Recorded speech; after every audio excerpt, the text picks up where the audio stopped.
queridos amigos, amigas, qué gusto saludarles de esta mañana, al fin viernes. Bueno, queridos amigos, amigas, espero que estén muy bien. Recuerden que pueden escribirnos, contarnos qué están haciendo a esta hora, 9:06. Tiempo para un cafecito, ¿no? De pronto ya mucha gente sí desayunó y está en el trabajo, pero a media mañana ya empieza a darnos ganas también de un cafecito. Salúdenos, déjenos su mensaje, ya le vamos a plantear los temas del día de hoy, le vamos a contar también pues nuestra pregunta del día. La pregunta del día es la siguiente: ¿creen que en septiembre finalmente llegarán las medicinas prometidas por el gobierno? Sí, esta vez sí, no, será otra promesa incumplida, tengo mis dudas. Esas son las opciones para que nos responda a través de Radio Pichincha Multimedia, y está nuestra transmisión para que se conecte. Les enviamos saludos, abrazos, todo el cariño del mundo a nuestra gente linda que se conecta. Javier Tipán, muy buenos días, querido Javier.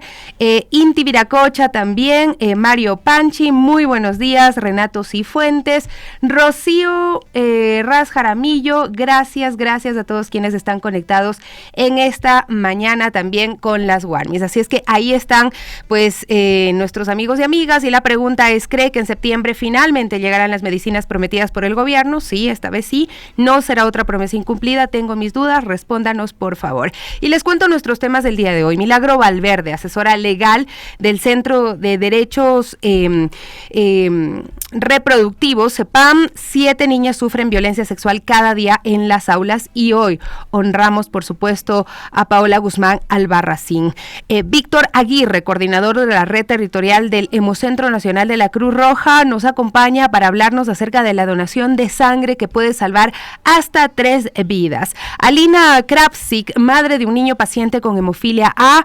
Un niño de tan solo 4 años con hemofilia no está recibiendo su medicación, pese incluso a una sentencia judicial. Así es que ellos son nuestros invitados para el día de hoy. También quiero anticiparles pues que el día de mañana estaremos todo el equipo de Radio Pichincha en el Cometazo, que se llena de música, de alegría, de mucho color. En el escenario estarán el DJ Francisco Portilla con mezclas inconfundibles. Los caballeros deleitándonos con sus grandes éxitos y su inigualable voz, el talento, la energía del grupo Delicia, y para poner a bailar a todos, Yari, con todo su ritmo y carisma. Este sábado 15 de agosto, desde las 8 de la mañana, les esperamos en el Parque Ichimbía para vivir una jornada inolvidable. Yo sé que ustedes van a ir tempranito porque hay gente que hace deporte, que pues va a correr y luego se queda con nosotros en el Cometazo. Vaya con toda la familia, con los niños, con las niñas, las abuelitas, abuelitos,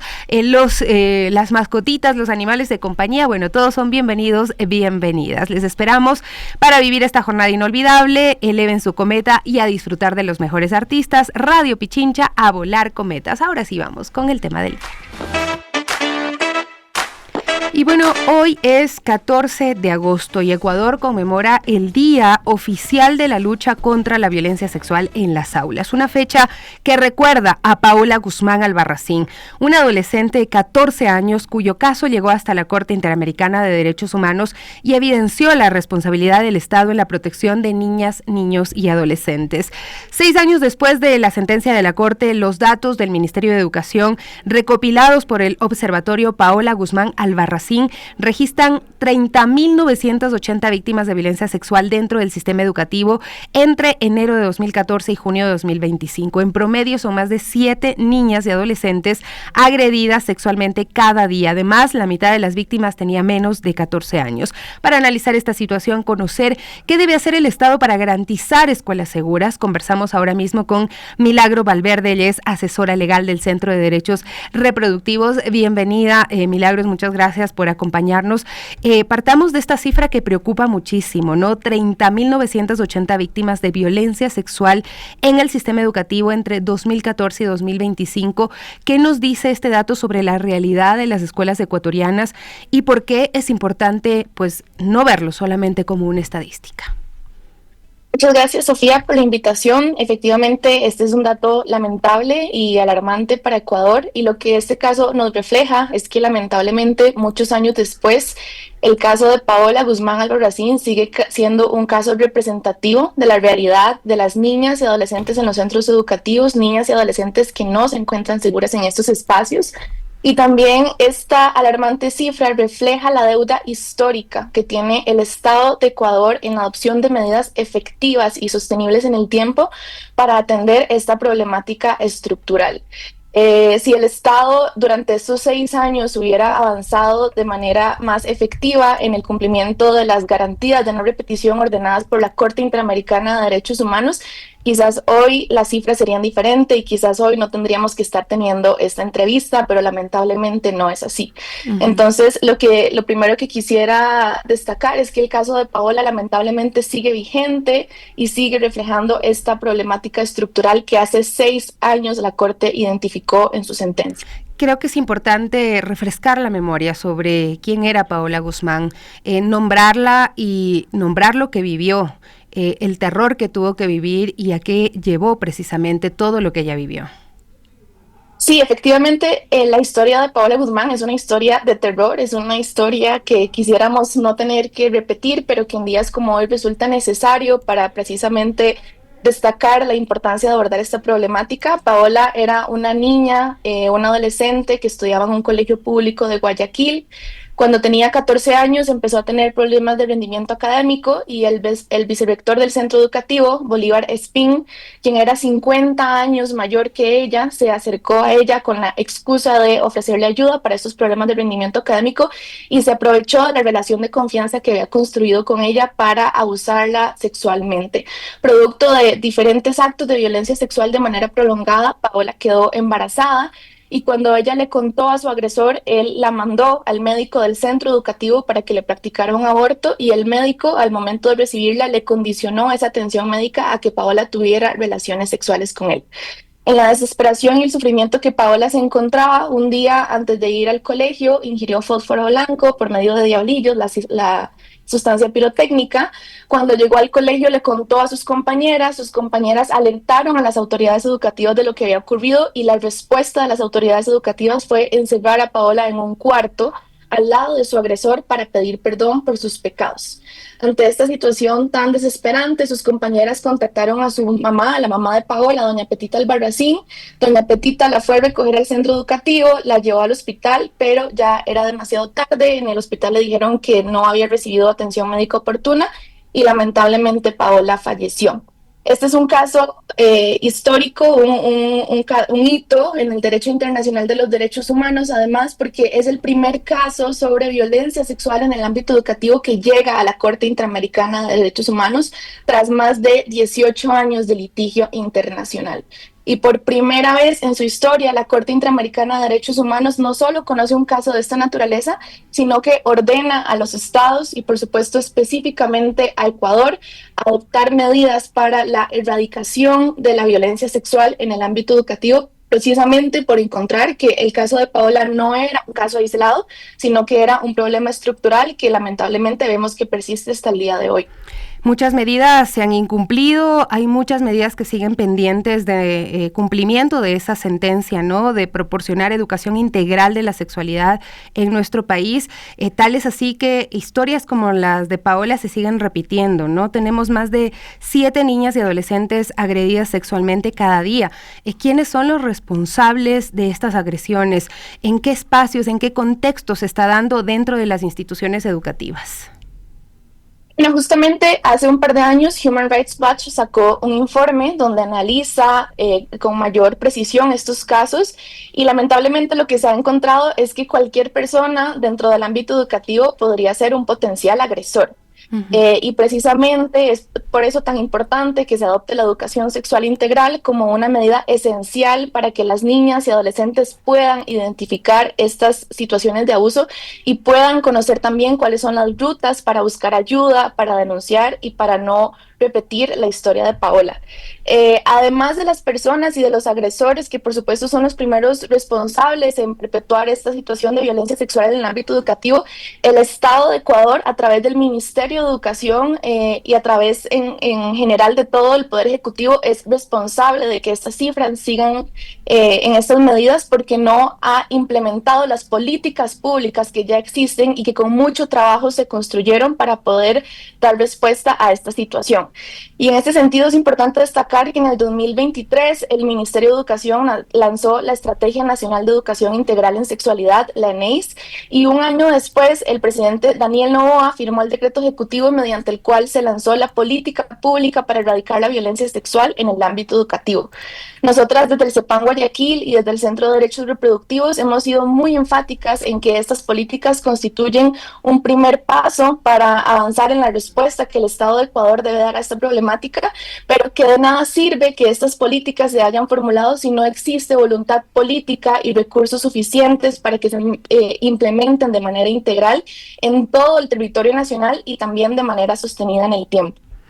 ¿Qué debería aprender exactamente un niño, una niña, un adolescente y cómo ese conocimiento puede ayudar a prevenir una agresión sexual? Porque también existe mucha desinformación en torno a lo que implica la educación integral de la sexualidad. Efectivamente, es muy lamentable que existan estas campañas de desinformación alrededor de la educación sexual integral, ya que la evidencia nos dice, por ejemplo, de la OMS, que es una herramienta efectiva y que ha mostrado resultados para prevenir este tipo de violencias. Dentro de los contenidos que se incluyen dentro de un programa curricular de educación sexual integral están, por ejemplo, poder nombrar las partes del cuerpo, poder mencionar cómo funciona el cuerpo humano, por ejemplo, el ciclo menstrual, y algo también muy relevante en la educación sexual integral es poder entender cómo funciona el consentimiento.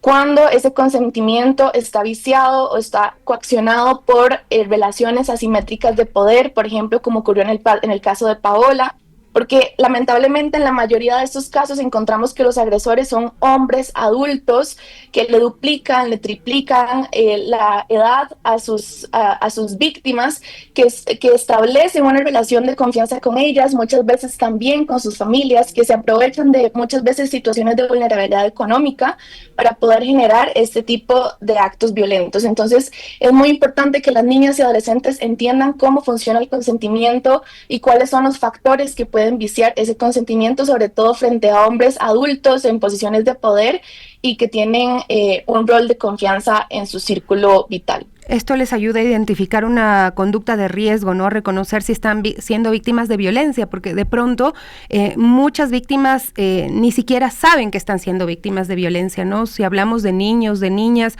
cómo hablar con ellos y también cómo no culpabilizarlos luego, ¿no? ¿Cuál es ahí la tarea luego de los padres, de los psicólogos, de los DECES? ¿Está fallando actualmente también esa capacitación a los docentes?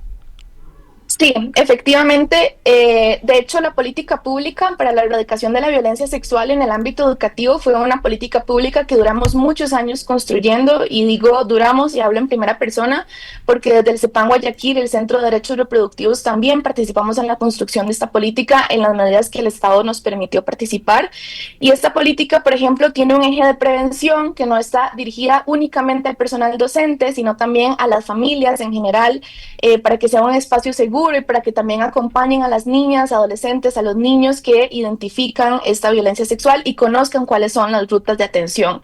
El tema, además, que mencionabas de la revictimización es súper importante porque en el caso de Paola, una vez que doña Petita empezó el proceso de investigación para el agresor de Paola, se dio cuenta que habían muchas otras niñas que también habían sido violentadas sexualmente por Bolívar Espín, pero que precisamente por esta normalización de la violencia sexual en el ámbito educativo no habían tenido herramientas para identificar y denunciar esa violencia. Y alrededor de todo el proceso judicial también doña Petita se topó con operadores judiciales que reproducían estereotipos de género, como el de la joven seductora, que es la que busca la violencia sexual o que la consiente, y por eso la política pública a la cual me refería también tiene un eje de acceso a la justicia, donde se pretende capacitar al personal de justicia, desde los fiscales hasta los jueces, para que eviten el uso de este tipo de estereotipos de género en la administración de justicia en este tipo de casos. Ujú. En el caso de la mamá de Paola Guzmán Albarracín, pues ella hizo todo lo que estaba en sus manos. Petita, pues es la que ha luchado además, junto a las organizaciones obviamente, para que se haga justicia, pero ella escuchó, ella actuó en el momento y sin embargo, pues fueron las personas que estaban dentro del entorno educativo las que no escucharon, ¿no? Y este también es un mensaje porque muchas veces cuando llega a conocimiento de las familias no se sabe cómo actuar, ¿no? Es quizá la noticia más dolorosa que un hijo o una hija te venga y te cuente que ha sido agredida sexualmente o que te haga conocer un hecho que tú ni siquiera estás todavía tan consciente de cómo puede haber ocurrido, ¿no? Entonces, ¿cuál sería? Quisiera que les hables directamente a los padres, a las madres de esos niños, de esas niñas que pudieran estar en riesgo dentro de establecimientos educativos. Bueno, yo creo que el primer mensaje para los padres y madres de familia es que le pierdan el miedo a la educación sexual integral. La educación sexual integral solamente busca crear herramientas en las niñas y adolescentes para que puedan conocer y hacer valer sus derechos. La educación sexual integral también está dirigida a las familias para que tengan herramientas para acompañar este tipo de casos. Como vos decías, estos casos son muy complejos, generan mucho dolor, mucha incomodidad también, pero justamente la educación sexual integral busca de dotar herramientas al personal educativo, a las niñas y niños y a las familias para que puedan acompañar este tipo de procesos de la manera más asertiva e integral posible. También decirle a los padres y madres de familia que crean en sus hijas. Las mujeres sabemos cuando nos sentimos incómodas ante una situación, sabemos identificar también cuando estamos en situaciones de riesgo, cuando tenemos las herramientas adecuadas. Entonces, el mensaje es para que le crean a sus hijas, para que las acompañen en la búsqueda de justicia y para que no se dejen derrotar por las barreras y los estereotipos de género que lamentablemente en la actualidad todavía siguen permeando el sistema de justicia.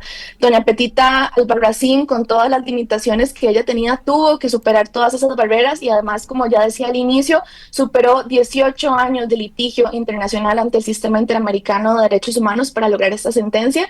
Así que qué mejor ejemplo que ella para la lucha y para el acompañamiento de nuestras niñas y adolescentes. Bueno, hay otro contexto más en nuestro país ahora mismo, que es el tema de la crisis de seguridad y el control territorial del crimen organizado. ¿Cómo está impactando también este contexto en de violencia en la capacidad de las escuelas también de proteger a niños, niñas y adolescentes? Sí, lamentablemente este problema estructural de la violencia sexual en el ámbito educativo ahorita se ve agravado por la situación de violencia más general que está atravesando Ecuador.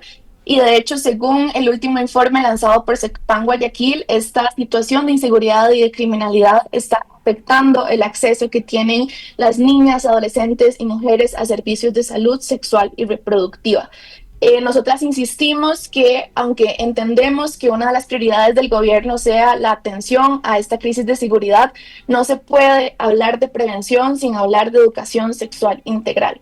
Y en ese sentido, también la educación sexual integral ofrece herramientas para de construir prácticas violentas, abusivas, para generar espacios de convivencia más sanos, y por eso es que nosotras insistimos en que el Estado no puede hablar de prevención y de atención al crimen organizado y de la situación de violencia estructural que vive el país, sin integrar también la educación sexual integral, que como ya decía, ya está prevista en las dos políticas públicas que mencionaba y simplemente requiere la voluntad política y los recursos para que sean implementadas de manera efectiva. Muchísimas gracias, Milagro, por acompañarnos el día de hoy. Nada más saber si es que incumplir esta sentencia de la Corte Interamericana le genera alguna responsabilidad adicional al Estado ahora mismo. Sí, efectivamente, las garantías de no repetición que justamente están relacionadas con estas medidas para prevenir, atender, sancionar y erradicar en últimas la violencia sexual en el ámbito educativo están pendientes de cumplimiento por parte del Estado ecuatoriano. Y de hecho, a través de todos estos años y hasta la actualidad, la Corte Interamericana de Derechos Humanos sigue exigiendo al Estado que presente información actualizada en donde demuestre que está adoptando medidas para cumplir con lo ordenado por la Corte. Sin embargo, es lamentable que en los últimos informes estatales el Estado no dé cuenta de cómo se están implementando estas medidas de manera efectiva y no dé cuenta del proceso de monitoreo y evaluación que deberían estar llevando estas políticas ya tras varios años de emisión. Así que el caso sigue abierto ante la Corte Interamericana de Derechos Humanos, el litigio de la implementación sigue abierto hasta que el Estado cumpla de manera efectiva estas medidas y hasta entonces la Corte seguirá supervisando de cerca que el Estado realmente cumpla con lo que la Corte le ordenó. Muchísimas gracias, Milagro Valverde, asesora legal del Centro de Derechos Reproductivos CEPAM Guayaquil. Nos acompañaba en este día que es importante, ¿no? Este día que marca la lucha de Petita Albarracín, ¿no? Día oficial de la lucha contra la violencia sexual en las aulas, una fecha que recuerda y honra a Paola Guzmán Albarracín. Nosotros continuamos con más de Las Guardias. Y de regreso, Gaby Cruz está ya con nosotros. Buen día, mi querida Gaby. Buen día, mi Sofi. Buen día, amigos y amigas de las Guarmis de Radio Pichincha. Ya los acompañamos en este día viernes, como bien dijo la Sofi al inicio, al fin viernes. Pero bueno, igual les esperamos mañana en el cometazo. Así es. Mañana estamos en el cometazo, pero eso ya es para relajarse, para disfrutar, para volar cometas. Saludos a Miriam, Cecilia Costales Basantes, buenos días, chicos, chicas. A la Pichi también le manda saludos, por ahí anda nuestra Pichi. Sí. Gracias por informarnos, dicen. José Andrade, buenos días, también le saludaba a Washington. Cecilia Bao, buenos días, mi querida Cecilia. Raúl Ricaurte, saludos, Sofía Las Guarmis, buenos días con todos, todas y todes. Así es, y bueno, tenemos noticias de nuestra capital, comentarles que desde este viernes 14 de agosto, la empresa pública de movilidad y obras públicas, MOP, inicia ya la ampliación de la avenida Amazonas, esto en el norte de la capital, para conectarla con la avenida Luis Tufiño, mucho más al norte. Serán 4 carriles más para los vehículos, 2 por cada sentido, y Dianita se encuentra en el sector para brindarnos más detalles. Muy buenos días, Dianita, cuéntanos. Un saludo cordial a nuestros amigos que están en la señal de Radio Pichincha. Nos encontramos en este momento con Roberto Basantes, quien es gerente de estudios y fiscalización de la empresa de obras públicas del municipio de Quito.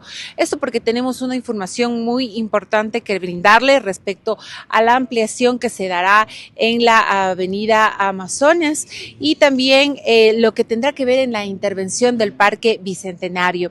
Ingeniero, ¿cómo está? Muy buenos días. Los trabajos inician el día de hoy. Cuéntenos cómo va a ser esto. Sabemos que será por 4 fases. Efectivamente, ciudadanía, gracias por esta visita que nos da Radio Pichincha.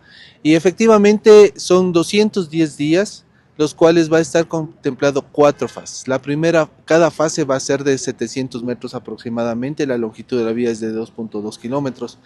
Estas fases están planificadas con la finalidad de ir interviniendo de forma paulatina, progresiva y sobre todo cumpliendo los 210. Entonces, la primera fase, como ustedes ven, es donde el inicio del antiguo aeropuerto, el ingreso del antiguo aeropuerto, desde ahí inicia la prolongación del Amazonas, una vía que estaba planificada como parte del Plan Bicentenario desde el 2003 y ha sido esta administración la que ha podido ir concretando esta vía. Esto se va ya ejecutando y está haciéndose ya una realidad, sobre todo porque con la salida del aeropuerto internacional y la entrada ya de la ciudadanía al Parque Bicentenario, hay muy pocos puntos, por ejemplo, de estacionamiento. Ha generado también tráfico a lo largo de esta avenida Amazonas, de lo que sale hasta la Prensa, y esta vendría a ser ya una alternativa y un alivio, se podría decir, acá por fuera, ¿no? Solo para aclarar un poco, esto lo que es el monumento de esta parte de acá, como obelisco, no saldría, ¿no? No se afecta el monumento, pero sí vamos a tener que un poco rediseñar esta curva de la Plaza de la Bienvenida. Porque se amplía, ¿no? Porque se amplía. Justamente la sección que ustedes ven de la Avenida Amazonas con la prestación de la ciclovía, ¿no es cierto? El número de carriles es muy similar a lo que nosotros vamos a tener. No se afecta la entrada del centro de evento Bicentenario y desde, se puede decir, donde está el taxi, donde están los vehículos parqueados, se incrementa justamente la vía a Amazonas, la cual vamos a tener una recta hasta donde usted está viendo el muro azul al fondo, y de ahí se hace una curva. Se ingresa a la calle, el antiguo Tacigüey, que decían, ¿no es cierto?, que era por donde circulaban los vehículos de servicio del aeropuerto, y de ahí sale a la calle Tufiño. 2.2 kilómetros que van a descongestionar gran parte de la circulación que ahora soporta la Avenida de la Prensa en el sector de la Florida. ¿Cuántos carriles se harían en este sector? Nosotros tenemos una ciclovía y una ciclovía y al igual que la actual Avenida de Amazonas, vamos a tener 3 carriles por sentido, ¿no es cierto? 2 de circulación por sentido, 1 de estacionamientos, la ciclovía en el costado o en el sentido sur-norte, separado de un parter de 4 metros aproximadamente. En total es una vía colectora que cumple todas las prestaciones legales concebidas en los códigos municipales. Finalmente, ingeniero, algo muy importante es que este parque contará también ya con canchas, con áreas verdes y no solo es un trabajo, se podría decir como solo de cemento, como algunas personas lo estaban denunciando, que se iba a quitar el arbolado, que iban a quitar las áreas verdes. En realidad se está pensando en un espacio que tenga precisamente áreas verdes, que cuente con parques, que cuente con canchas. Coménteme, eso también está dentro de este plan. Bueno, el plan bicentenario concebía un parque y una red vial. Nosotros lo que estamos haciendo ahorita es la red vial. Paralelamente estamos haciendo también adecuaciones al parque, porque notarán, ciudadanía, que lo que teníamos no era un parque. Lo que se tenía antiguamente era el aeropuerto, que poco a poco se ha ido adecuando para dar un espacio verde a la ciudadanía. Pero recién esta administración vamos a tener ya un adecuado parque con todo el área verde que se necesita, ¿no es cierto? Van a ser cerca de 5,000 árboles plantados a lo largo del parque y eso hace que florezca una biodiversidad, se mantenga la prestación justamente de flora y fauna que les preocupaba a muchos sectores, ¿no es cierto? Pero otros también están bastante contentos al tener un parque con canchas deportivas, con pistas de BMX, con full track, con canchas de pádel. Entonces, como todo parque busca, es integrar a la ciudadanía y es lo que estamos haciendo con este proyecto. Muchísimas gracias, ingeniero. Y pues usted puede venir precisamente y continuar circulando por lo que es la Amazonas y la Prensa. Esto no va a dificultar el tránsito en este sector. Sin embargo, sí es importante comentarles que estas 4 fases, como bien lo decía el ingeniero, tiene una duración de aproximadamente 7 meses. Estaría concluido por marzo finalmente la obra. Nuevamente recalcar que lo que vino esta administración es a ejecutar el plan bicentenario que ya estaba elaborado desde el 2013. Asimismo, esta obra contempla una inversión de $7 millones. ¿Y qué va a ocurrir ya cuando esto esté ampliado? Es que va a aliviar un poco el tráfico, porque aproximadamente nos comentaban que por este sector transitan 20,000 vehículos diarios y con esta nueva ampliación se podría aliviar entre 4,000 y 5,000 vehículos diarios. Además de los beneficios que se tiene al interior del parque, pues la mayoría es de cemento, tomando en cuenta que era un aeropuerto y ahora se contempla hacer áreas verdes, canchas, más o menos algo parecido y mejorado al Parque de la Carolina. Es lo que les comentábamos, compañeros, desde aquí, desde el sector norte, informándoles sobre esta nueva obra vial que realiza el municipio de Quito. Continuamos con ustedes. Muchas gracias, Dianita, por ese reporte. Y sí, una importante obra vial, esto al norte de nuestra capital, por la avenida Amazonas, en el sector del Parque Bicentenario, pero también hay que resaltar que esta obra vial contempla también adecuaciones en espacios verdes, en estas áreas del parque, espacios públicos también tan importantes para la ciudadanía. Así es, sin duda. Antonio Chinli nos dice: excelente que la avenida Amazonas se extienda, y bueno, también habla para las bicicletas, ¿qué será? Esto también es una preocupación ciudadana. Entendemos que el plan incluye también el mejoramiento de estas áreas para bicicletas, las vías exclusivas para bicicletas, y además ahora también que está la bicicleta pública, hay que aprovecharla, ¿no? Entonces, bueno, por ahí va el tema, y de todos modos estamos pendientes con esa pregunta, querido Antonio. Muchísimas gracias por escribir escribirnos esta mañana.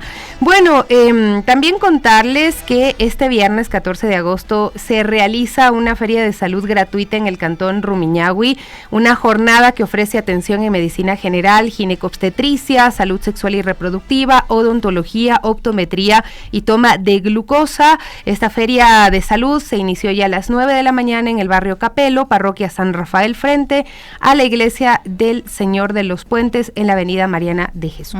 Recordarles que esta feria es completamente gratuita, dirigida a toda la ciudadanía, sobre todo de este sector. Esta jornada que puede ser especialmente útil, por ejemplo, para quienes tienen dificultades de acceder a una consulta médica en el sistema público de salud. Y bueno, la prevención también es salud. Aprovechen estos espacios que permiten detectar algún problema a tiempo, recibir una orientación profesional, y si conocen a alguien del cantón Rumiñahui que vive por esta zona en San Rafael y que pueda necesitar de estos servicios gratuitos, pues compartan también esta información tan importante. Ya sabe, barrio Capelo, parroquia San Rafael, frente a la iglesia del Señor de los Puentes en la avenida Mariana de Jesús. Y bueno, también novedades en el tema de prefectura. El Consejo Provincial de Pichincha el día de ayer designó por unanimidad a André Isa como nuevo viceprefecto de la provincia. Así es, Isa cuenta, según la prefectura, con experiencia en gestión pública, comunicación política, liderazgo territorial y representación institucional. Su principal reto será fortalecer la articulación con las parroquias rurales y promover el desarrollo equitativo en toda la provincia de Pichincha. Esta designación se produce luego de la renuncia de el viceprefecto, ya ex viceprefecto Alessandro Tonelo, quien dejó el cargo para participar como candidato en el próximo proceso electoral. Recordemos que el ex viceprefecto Alessandro Tonelo presentó también su informe de gestión tras más de 7 años como viceprefecto, un periodo en el que estuvo al frente de iniciativas relacionadas con el sector productivo, con la economía popular y solidaria, un trabajo importantísimo que se ha hecho desde la prefectura y viceprefectura en estas áreas. Así es, y que mencionó la prefecta de Pichincha, Paola Pavón.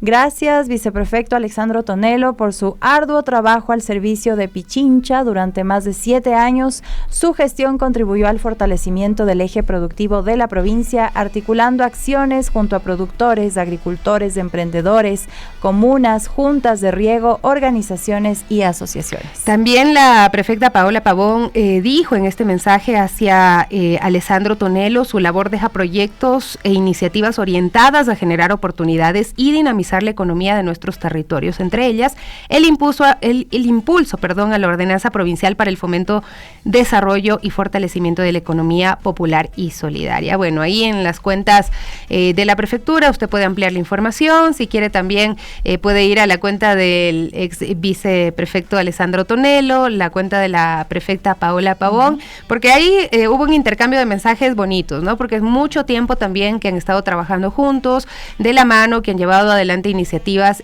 importantes también para la provincia. Así es, y desde aquí, desde Radio Pichincha, también le auguramos muchos éxitos al nuevo viceprefecto André Isa. Así es, bueno, el día de hoy, después de además del día de ayer haber escuchado a la presidenta del UNORCAC contarnos cómo estaban lidiando con el tema del incendio, revisamos una crónica de el medio digital La Raíz, ¿no? Y ellos narran un poco, porque han estado en la zona, una breve crónica del 4º día del incendio en la Mama Cotacachi, ¿no? Y ahí hablan de que las comunidades, tal como nos contaba Marta Tuquerres, pues volvieron a subir a los páramos para combatir las llamas. Esta vez el único camino de acceso era a través de la comunidad Topo Grande, donde se congregaron todas las comunidades para la Gran Minga en defensa de la vida. Así es, para llegar había que hacer una caminata de 2 horas y media entre los empinados pajonales, y en el camino, mencionan, vimos decenas de aves que se escondían en los mortiños, chuquiraguas y polilepis asustadas por el fuego y los vientos. Para los voluntarios y bomberos, la subida fue un desafío. Para la mayoría de las comuneras y comuneros parecía una caminata más. Así es, nosotros ayer titulábamos 500 comuneros están participando en esta labor, y gente de allá de la zona nos escribía: comuneras también están ahí en el terreno, en primera línea, además de estar cocinando, de sostener las ollas comunitarias, ¿no? A unos 200 metros antes de las cima ya podíamos ver las llamas e inmediatamente las comunidades se organizaron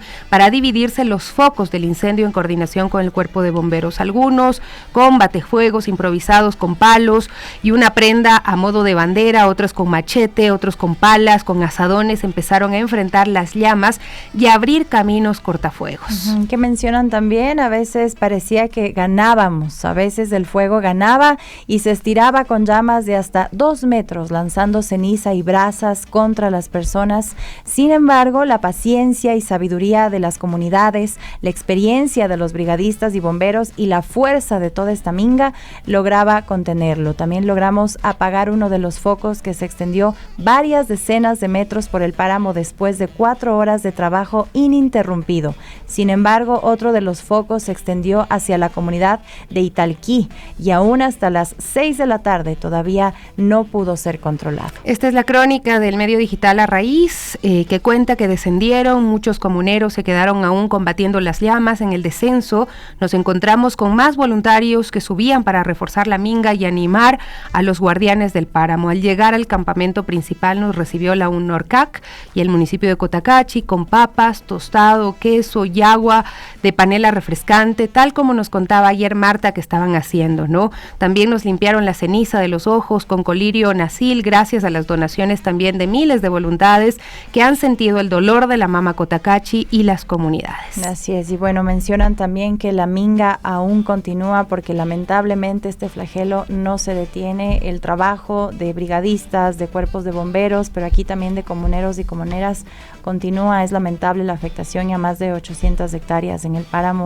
Es muy doloroso también ver esas imágenes para quienes nos siguen en la transmisión y bueno, nosotros también seguimos muy de cerca lo que está ocurriendo en Cotacachi. Así es, ayer la ministra de Gobierno Natalie Morillo se asomó por el sector y pues fue recibida con cuestionamientos, ¿no? Los helicópteros, todo el personal, todo lo que trajeron durante el paro, pues se necesita ahora para combatir pues este incendio forestal.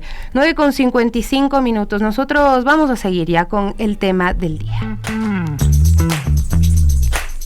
9 de la mañana con 57 minutos, seguimos aquí en su espacio de las Warmis y bueno, ahora les contamos que la sangre se necesita todos los días y una emergencia puede ocurrir en cualquier momento, lamentablemente. Cirugías, accidentes, tratamientos también, en este caso contra el cáncer, trasplantes, complicaciones durante un embarazo y enfermedades hematológicas requieren de estas transfusiones y para responder a esas necesidades, los bancos de sangre necesitan contar con reservas disponibles de manera permanente. Así es, en Ecuador el Hemocentro Nacional de la Cruz Roja cumple un papel clave en la recolección, en el procesamiento, en la distribución de sangre y hemocomponentes a establecimientos de salud públicos y privados. Pero ¿quién puede donar? ¿Cuáles son los requisitos? Pues esto lo vamos a conversar ahora mismo con Víctor Aguirre, coordinador de la red territorial del Hemocentro Nacional de la Cruz Roja. Bienvenido, muchas gracias por estar hoy con nosotros aquí en las Warmis. Bueno, para comenzar, porque es importante que la ciudadanía done sangre de manera voluntaria y frecuente, ¿no? Incluso cuando no existe una emergencia puntual o un pedido específico. Buenos días, un saludo de Cruz Roja. Sí, efectivamente, la Cruz Roja tiene una red de servicios de sangre en que nuestra misión es trabajar permanentemente para tener el abastecimiento necesario para cubrir los requerimientos de nuestra población. Y bueno, aquí también podemos hablar de que una donación puede salvar hasta 3 vidas. Y aquí consultarle qué ocurre exactamente con una unidad de sangre después de que una persona dona, cómo se transforma también en diferentes hemocomponentes. Sí, gracias por la pregunta. Sí, efectivamente, una persona cuando dona, cuando tenemos la unidad de sangre, esa sangre entra a un proceso. Primero va a separar de los diferentes componentes sanguíneos, obtenemos el concentrado de glóbulos rojos, los concentrados plaquetarios, el plasma y un subproducto de plasma que puede ser el crioprecipitado. Aparte de eso, obtenemos 3 tubos que van a 3 diferentes laboratorios, al de inmunohematología, de serología y de biología molecular para el respectivo análisis. Una vez que tenemos los componentes sanguíneos, hacemos todos los parámetros de calidad para ver que cumple con los requisitos para ser utilizados para las terapias transfusionales. Después de la donación, hay un equipo técnico, una plataforma automatizada y tecnología de punta para hacer este tipo de análisis. Bueno, ¿cuánta sangre necesita el sistema de salud ecuatoriano actualmente, ¿no? ¿Y cómo se determina si las reservas que existen son suficientes o si estamos en un déficit? Sí, nosotros actualmente tenemos el 99% de nuestros donantes son donantes voluntarios. Son personas que acuden voluntariamente a nuestros centros.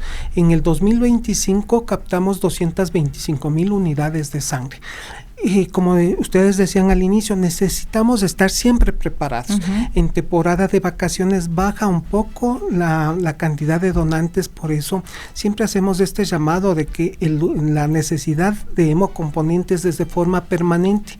Y recordemos que cuando salimos de vacaciones también existen accidentes, entonces pedimos a la población que no se olviden de, antes de salir de vacaciones, pasen por nuestros centros, donen sangre y disfruten de sus vacaciones.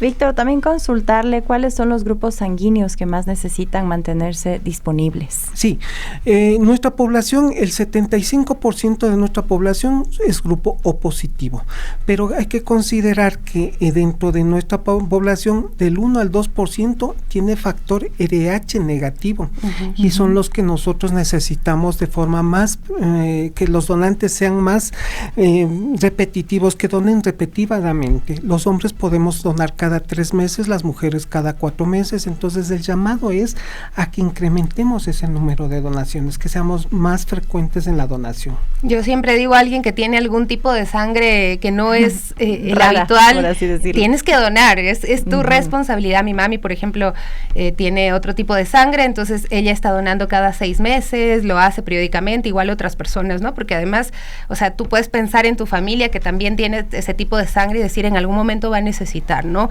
Hay muchas dudas, pero sin embargo, de quiénes pueden donar, ¿no? ¿Cuáles son los requisitos básicos? ¿Hay situaciones que pueden impedir de manera temporal o definitivamente que una persona done sangre?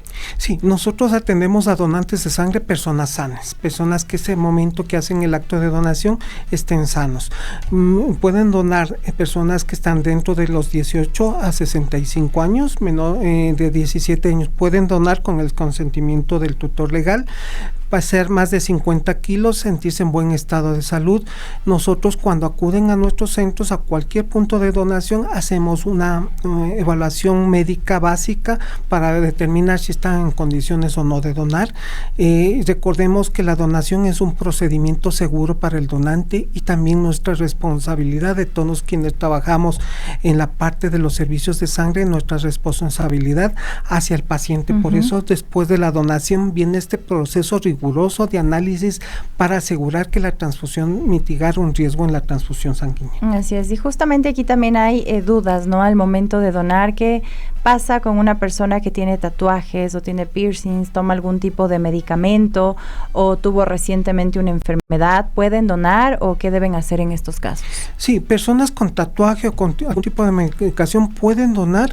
En caso de los tatuajes esperamos 12 meses después del tatuaje y cuando están tomando medicación, nuestros equipos que hacen el proceso de selección evalúan qué medicación está tomando y puede hacer un diferimiento temporal o puede ser tal vez un diferimiento definitivo, pero es una evaluación que es personalizada. Hay personas, entiendo que hay que llenar ese formulario, yo he donado sangre y después además te dan hasta un juguito y las galletas para que te repongas, ¿no? Porque bueno, la donación de sangre ahí implica que algunos puedan quedarse medio débiles también por un momento, ¿no? Después vuelve a la normalidad, pero luego ustedes analizan esa sangre, entiendo, antes de que pase a la persona receptora. Sí, efectivamente veo que un donante muy observador usted, y eso nos interesa porque usted se convirtió en nuestra promotora de donación. Si efectivamente llenamos un formulario en el que están los datos personales, una encuesta para conocer el estado de salud, el consentimiento informado porque es un procedimiento médico y posterior a eso entra un examen riguroso. Vamos a determinar el grupo sanguíneo de la persona, vamos a confirmar el grupo sanguíneo, verificar si no tiene algún tipo de anticuerpos que ocasionarían el problema en el momento de la transfusión aplicación, vamos a examinar que no haya hepatitis B, hepatitis C, Chagas, sífilis, entonces y luego vamos a hacer procedimientos de calidad para verificar que lo que hemos obtenido cumple con los requisitos técnicos y va a ser un producto óptimo para atender la terapia transfusional. Víctor, para quienes nos están escuchando y tal vez van a donar por primera vez, ¿dónde pueden hacerlo? ¿Dónde también pueden acudir? También la información que necesitan, qué herramientas también tiene la Cruz Roja, tal vez aplicativos, las redes sociales donde puedan obtener más información. Sí, y decirles que la donación voluntaria es el gesto humano que no nos cuesta mucho dar algo de nosotros para un ser humano. Yo creo que es el gesto más noble que podemos hacer un ser humano. Nosotros tenemos una red de servicios de sangre a nivel nacional. Pueden entrar a nuestras páginas de Cruz Roja y ver todos los establecimientos que tenemos, y también tenemos una aplicación móvil que fue diseñada para que facilitar la información a nuestros donantes y también tengamos esta interacción con nuestros donantes. En esta aplicación van ustedes a poder ver dónde tenemos nuestros puntos, cuáles son los requisitos, y también si son donantes pueden tener su historial. La aplicación se llama Sí a la Vida, les invito a descargarse, es una información que les va a servir y que es la forma de unirse a nuestra gran misión de salvar vidas. Muchísimas gracias por acompañarnos del día de hoy en esta campaña. También entiendo que ahora están motivando para que en vacaciones no bajen estas donaciones. No sé si quiera decirnos algo más. Sí, invitarles a que con ustedes podemos ser resolutivos en caso de necesitar una persona, entregar componentes en cantidad suficiente y en forma oportuna. La invitación está. Las vacaciones, los requerimientos siguen iguales de necesidades de transfusiones sanguíneas. Muchísimas gracias a ustedes. Muchísimas gracias también a Víctor Aguirre, coordinador de la Red Territorial del Hemocentro Nacional de la Cruz Roja Ecuatoriana. Y donemos sangre, sin duda ese es el mensaje para quienes lo hemos hecho ya. Y también decirles, no es ningún procedimiento de otro mundo, es normal y todo. Y estamos ayudando y salvando vidas, que es lo más importante. Yo le tengo miedo a las agujas, pero cuando he ido a donar sangre, ni me ha dolido, así es que súper bien el poder realizar ese proceso. Ya les digo, hasta les dan un juguito al final, así es que les tratan incluso bonito. Se van contentos, les tratan bonito, sí. Bueno, nosotros vamos a cambiar de tema drásticamente para contarles que los crímenes se incrementaron un 13.3% en Guayaquil luego de que el gobierno tomara el control de las cámaras de Segurep. Así es, entre el 15 de febrero y el 30 de junio de este año se contabilizaron 808 homicidios en Guayaquil, convirtiendo a este periodo en el tercero más violento de la historia. Tenemos más información en el siguiente reporte. Bajo una narrativa de lucha contra el crimen organizado, el gobierno de Daniel Noboa ha extendido su control sobre los sistemas de videovigilancia municipales, llegando esta semana a la capital. Sin embargo, el espejo en el que se mira esta medida es el ocurrido en Guayaquil, en el cual la intervención de la empresa Segurep en febrero de 2026 no logró frenar la criminalidad, sino que precedió a uno de los periodos más violentos en la historia de la ciudad. Este lunes 10 de agosto, el ministro del Interior, John Reinberg, anunció que la Policía Nacional tomaría el control operativo de las 632 cámaras del COE Metropolitano de Quito. La justificación del funcionario se basó en la supuesta existencia de instalaciones clandestinas. Hay 5 o 6 salas conectadas a las cámaras de la ciudad de Quito, afirmó Reinberg, catalogando la gestión municipal como irresponsable. Desde la municipalidad la respuesta fue inmediata. Adriana Moreira, gerenta general subrogante de Seguridad, desmintió las acusaciones ante el Consejo Metropolitano. Categóricamente digo no tenemos salas de espejo. Por su parte, el alcalde Pavel Muñoz aclaró que los dispositivos siempre han operado desde la infraestructura del ECU 911, administrada por el gobierno, subrayando que ninguna entidad de la corporación municipal ha hecho un uso que no sea el que corresponde de la red tecnológica.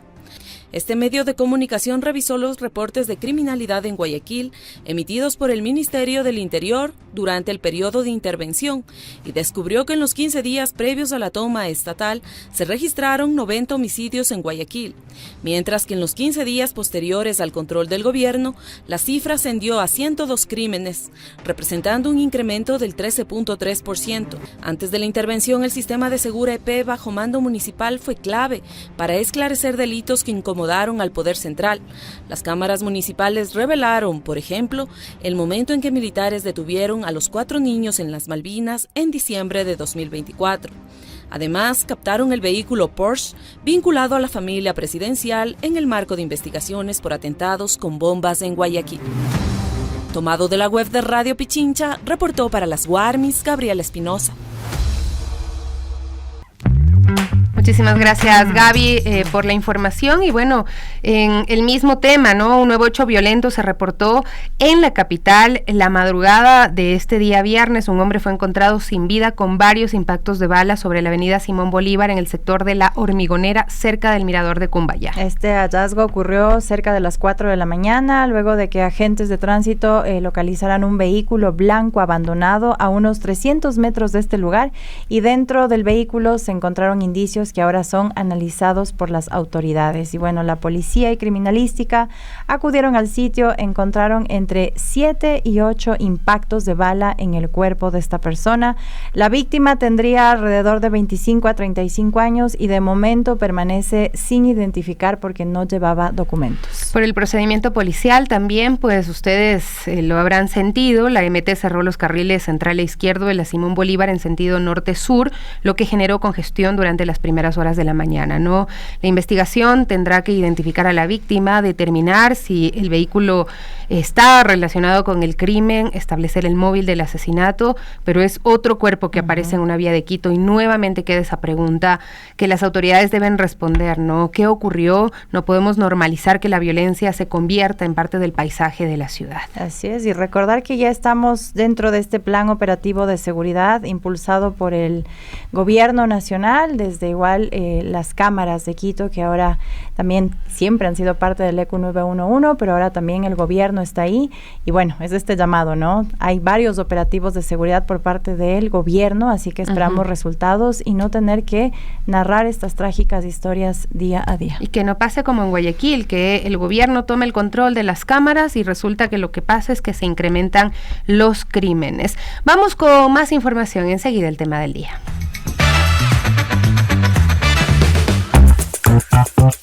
Tema del día.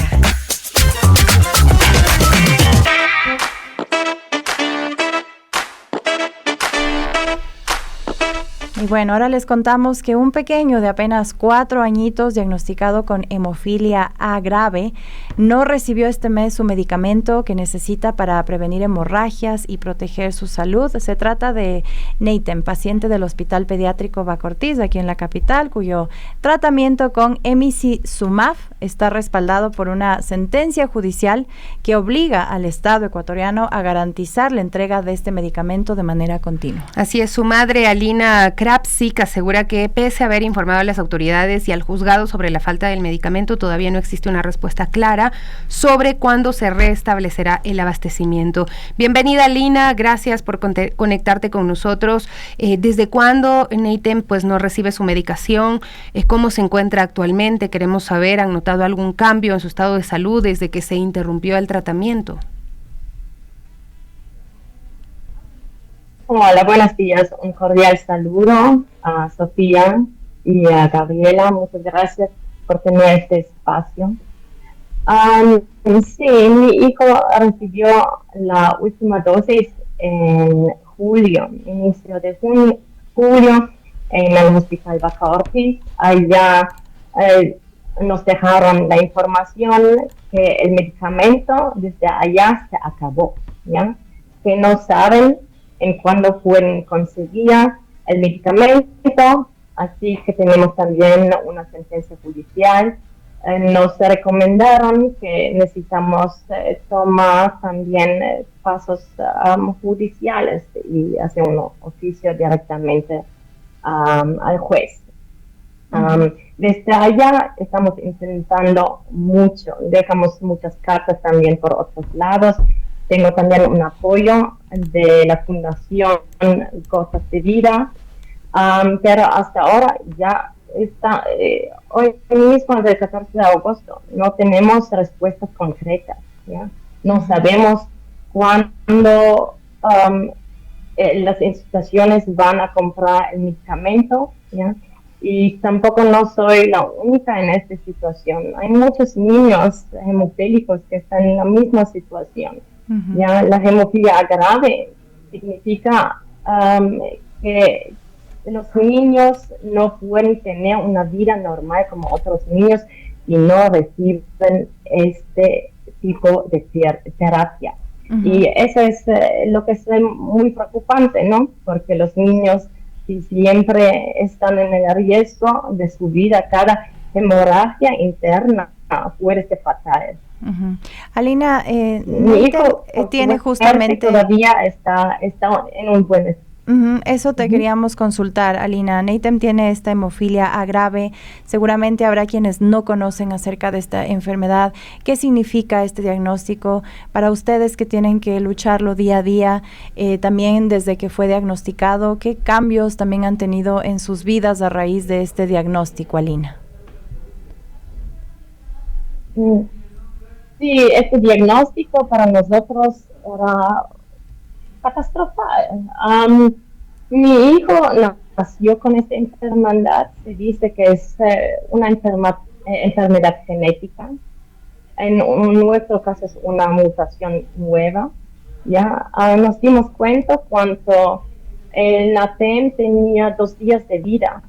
Le creció un hematoma grande, negro, en su manito. Entonces los médicos hasta allá ni sabían cómo tratarlo. ¿Ya? También estaba la idea operarle. Esta situación era muy grave porque si le operan sin tener un tratamiento, podría morirse enseguida. Entonces sí, durante todo el año tenía hematomas fuertes que se notaron en todo el cuerpo. Tenía hemorragias internas, ya casi cada semana. Le intentaron tratar con un otro medicamento, pero que no apoyaba para nada, no lo protegía por los sangrados. Salimos del hospital y la semana seguida otra vez lo pasó lo mismo, ¿no? Entonces, sí, hay también riesgos de deformación de articulaciones. Y también, como yo dije, cuando son sangrados cerebrales o en los órganos, también pueden ser fatales. Alina, y eso tuvimos ustedes, hasta que cumplió ¿ya? Para ustedes, ¿cómo se sintió el que vayan al hospital y les digan, no hay el medicamento? Sabemos que lo necesita, pero no hay. Yo entró en un estado de shock. ¿Ya? En pánico, porque eso es lo más importante que necesitan Natem para su vida, es como tomar agua para nosotros, ya día a día. Con este medicamento está casi al 100% protegido.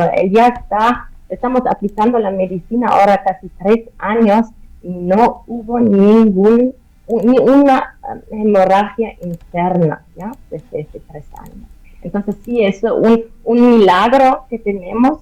Podemos agradecer ya también al Estado que nos cumplió hasta allá, ¿no? Con el tratamiento, pero ahora en esta situación es algo bien grave y no soy la única con un niño que tiene esta enfermedad. Y por eso es muy importante que el gobierno, por favor, compra la medicina que está en stock, ¿ya? Que está en stock en todos los hospitales en Ecuador y que nos asegura al menos para todo el año, así era la situación antes.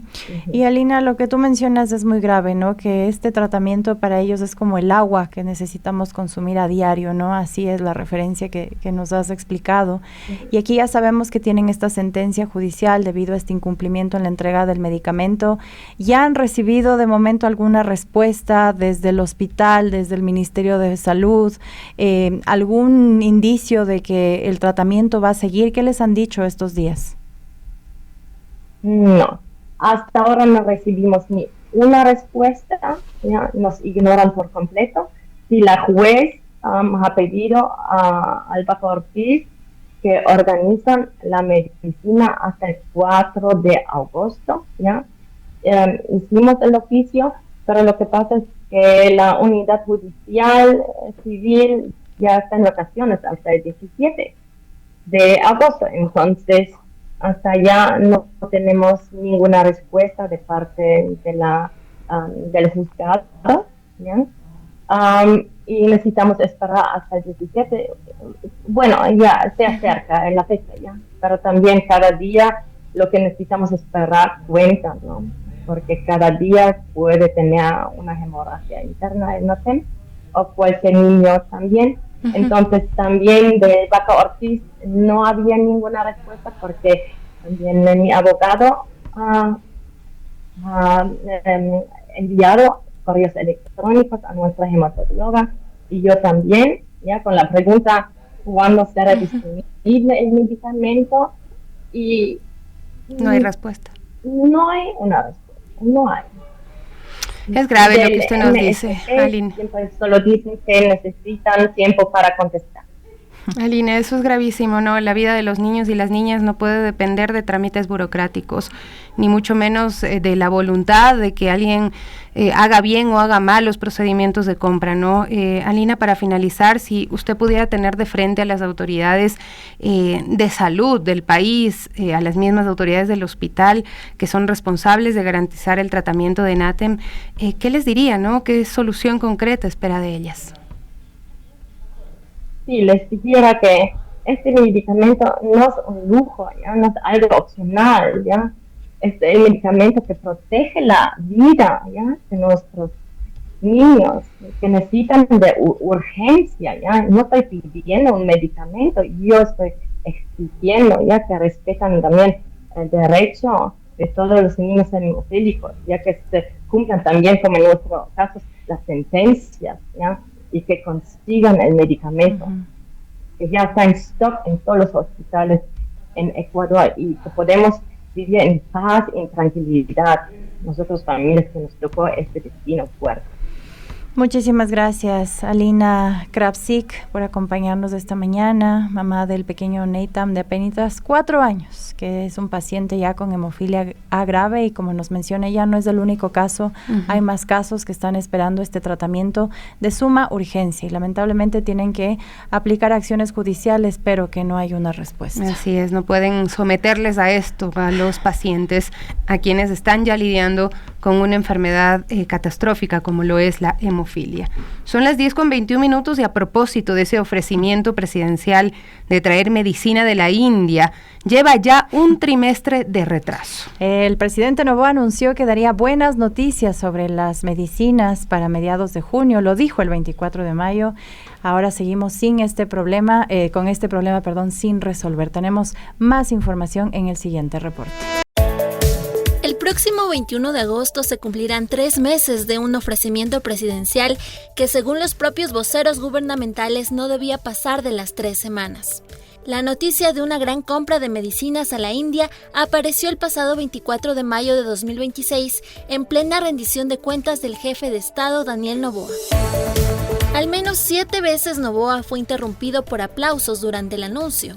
Al salir, el mensaje de la inminencia de la llegada de las medicinas fue ratificado por su ministra de Gobierno, Natalie Morillo. La buena noticia que la actual administración tenía sobre el tema se fue diluyendo con el pasar de los días y requirió de constantes anuncios de que la llegada de las medicinas se encontraba bien encaminada, como sostuvo Noboa en esta entrevista radial del 27 de julio. Sin embargo, el pasado 12 de agosto, el secretario general de la Administración Pública, José Julio Neira, aseguró que el proceso se concretará en septiembre sin especificar fechas. La causa, un problema de traducción. Esto a pesar de que la India maneja el inglés como segunda lengua, sobre todo en temas de orden diplomático y de negocios. Reportó para las Warmis, Alison Guainale.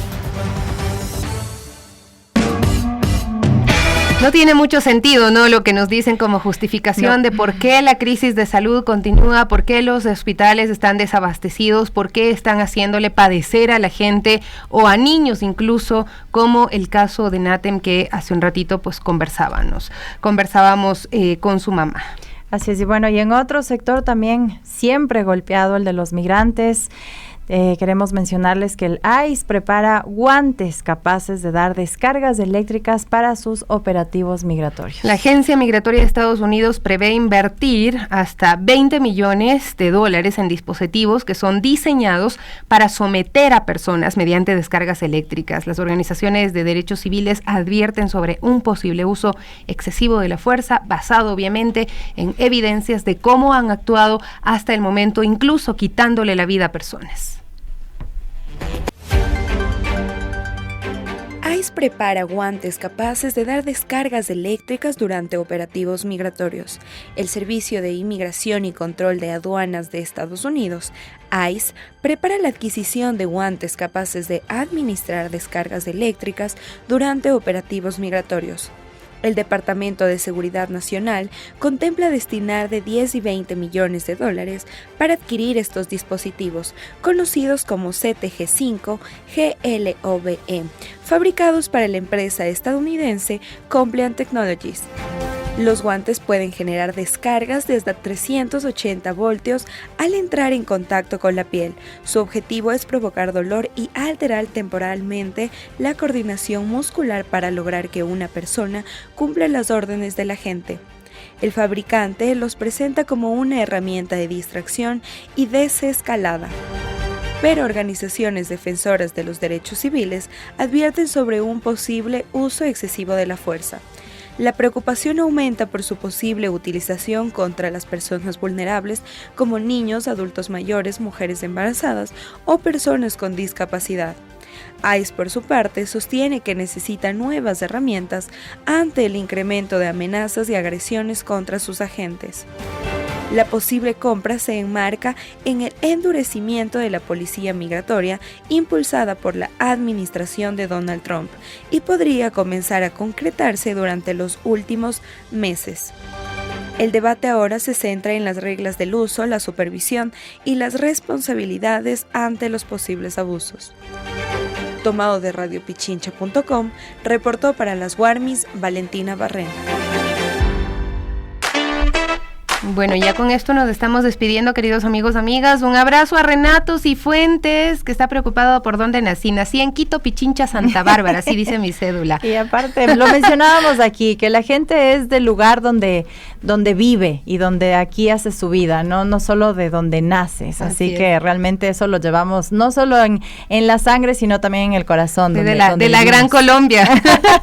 Feliz viernes, Warmis, nos dice Juan García también. Abrazo fuerte para usted y para todos los amigos, amigas. Máximo Armijos, que también nos deja un mensaje súper lindo. Gracias a usted, abrazos con todo el cariño del mundo. Nos vemos mañana en el Cometazo. Así Nosotros estaremos. estamos tempranito ahí a las 8 y empezamos a recibirles, y pues va a estar súper lindo todo el día, lleno de alegría, con artistas. Ya, está bien, pero nos vemos el día de mañana a las 9 de la mañana en el Ichimbía. Se vienen las noticias, el Quique Show con las Warmis. Hasta el lunes.